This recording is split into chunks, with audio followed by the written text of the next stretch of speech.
taladan gorfeeyo inaan gaadho faashado gadafooyin dhacayo waayaha gardaajo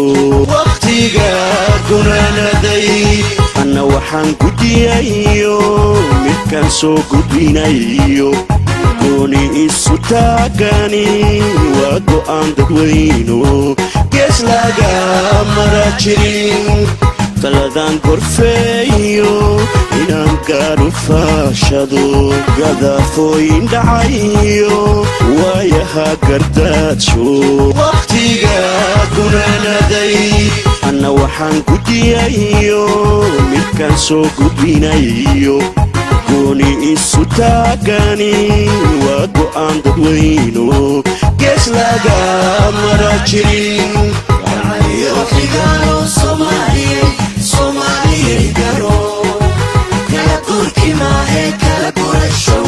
الله الرحمن الرحيم إلهي بقى محضه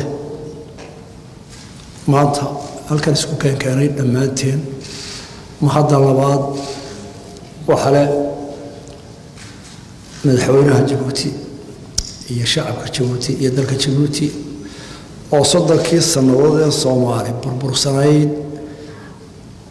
inta la daba joogay aqli waxtar iyo dareenka walaaltinimo sodonka sano tanati un bay ka mid tahay ilaahay baa ka jazaaysiin doona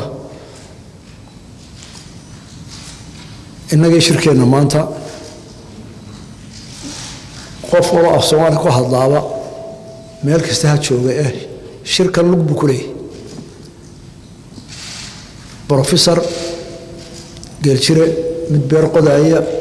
mid dooni saaran qof walba waa faalaynaya shirka waliina soo eegaya waxa la naga rabaa wax dhibaatadii jirtay wax ka xallin kara inaynu ka gaadho aragti way kala duwan yihiin laakiin halkan waxa la isugu yeeray halkan loo yimid dad khilaafsan oo kala fog in ay gaaraan xal ay isku afartaan dad saaxiib ah la isugu yeeray dad kala fog baa la isugu yeeray oo la doonaya dantuna ku khasbayso waqtiguna ku khasbayo inay si waaqici ah oo run ah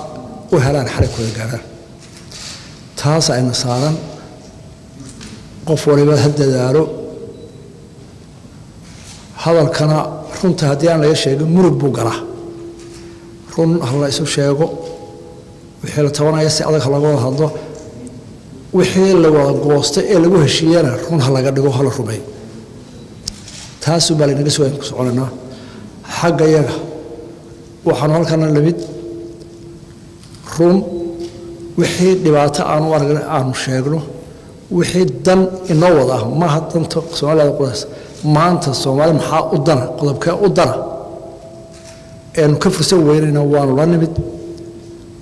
walaaladayna waxaan u sheegaynaa si walaaltinimo ah iyaguna waa soo kale waxaan diyaarnahay inaan dhageysano ra'yiga naga duwan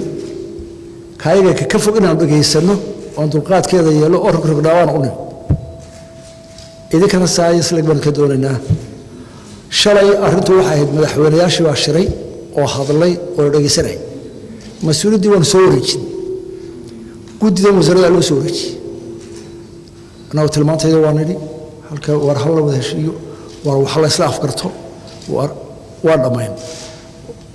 maanta waxa la soo eegayaa guddiga farsamo ee halkan ku hadhay inay keento technical war maxay noqdaan خاصة بها إن ما أنت واحد ولا سوى فرصة وحاول وين التلاوين جران ما أنت لسلاف كركرة إنه هالكيو بفضل كل شيء كره أقول وين كل شيء كرينا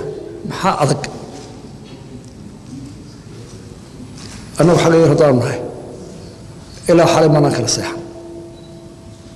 نطول قاضنا هالكيو كي قوينا إنه contribution كتر شركة إنه بوليستو أولو بوليسنو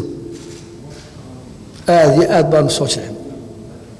آد بان الله وحنوضنا ورب شركة يا أمد إن السوق سامحال بقولي سكرة أنت يمكن السوق ولا يشين كرة أنت واعدك حالك هذا كرة مركا إذا كانوا واحد ردينا لبدون باتين بيلة هاي تحل بعد سعر مات waxaa ummadda dhowreysanayso dee halkaan idinkaan tugan halkaan wada fadhina isaa iyo ilaahay idinkii tala wanaagsan tala suuban halkana waa meel iska barakaysanoo in badan baa guulagu gaadhaa anigu intaasaa naga dardaarana waana mahadsantiin